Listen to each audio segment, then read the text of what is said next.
News line, अचूक वेधक.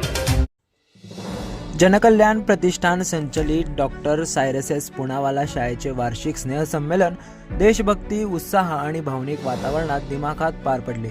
यंदाच्या स्नेहसंमेलनाची संकल्पना ऑपरेशन सिंदूर अशी होती. पहलगाम हल्ल्यात शहीद झालेल्या जवानांना तसेच निष्पाप नागरिकांना विद्यार्थ्यांच्या सादरीकरणातून भावपूर्ण आदरांजली अर्पण करण्यात आली. कार्यक्रमाला प्रमुख पाहुणे म्हणून कराड नगरीचे मुख्याधिकारी प्रशांत वटकर उपस्थित होते.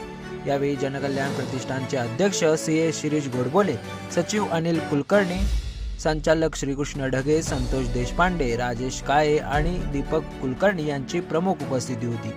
तसेच शिशुवाटिकेच्या मुख्याध्यापिका शरोई उमाटे, सरस्वती विद्यालयाच्या मुख्याध्यापिका रुपाली तोडकर, सरस्वती विद्या मंदिराच्या मुख्याध्यापिका सोनाली जोशी यांनी कार्यक्रमाची शोभा वाढवली. दीप प्रज्वलनाने कार्यक्रमाची मंगल सुरुवात झाली. शाळेचे प्राचार्य प्रथमेश इनामदार यांनी मान्यवरांची ओळख करून देत शाळेच्या वर्षभरातील शैक्षणिक, सांस्कृतिक आणि सहशैक्षणिक उपक्रमाचा सविस्तर आढावा सादर केला. त्यानंतर विद्यार्थ्यांनी सादर केलेल्या स्वागत गीत आणि रामरक्षा स्तोत्रामुळे सभागृह भक्तिमय झाले. तेजस कुंभार सर यांच्या मार्गदर्शनाखाली विद्यार्थ्यांचे गीत सादरीकरण झाले. ऑपरेशन सिंदूर मोहिमेत सहभागी जवानांचा विशेष सत्कार करण्यात आला. या क्षणी उपस्थितांमध्ये अभिमान आणि कृतज्ञतेची भावना दाटून आली. भारत का बच्चा बच्चा आणि झाशीची राणी या गीतांवर विद्यार्थ्यांनी सादर केलेल्या नृत्यांना प्रेक्षकांकडून जोरदार प्रतिसाद मिळाला. नर्सरी ते इयत्ता 5वी पर्यंतच्या सर्व विद्यार्थ्यांनी आपल्या कलागुणांचे प्रभावी सादरीकरण केले.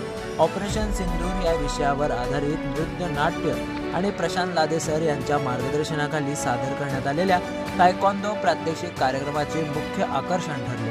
पालक, विद्यार्थी तसेच शाळेतील शिक्षक आणि कर्मचारी यांच्या सहकार्याने हा कार्यक्रम यशस्वीपणे पार पडला. कार्यक्रमाचे सूत्रसंचालन मीरा शहा, मोनाली महाडिक, श्रद्धा चौडिमनी आणि अश्विनी माने यांनी केले, तर सौ अश्विनी हुंडकसे यांनी आभार प्रदर्शन मानले.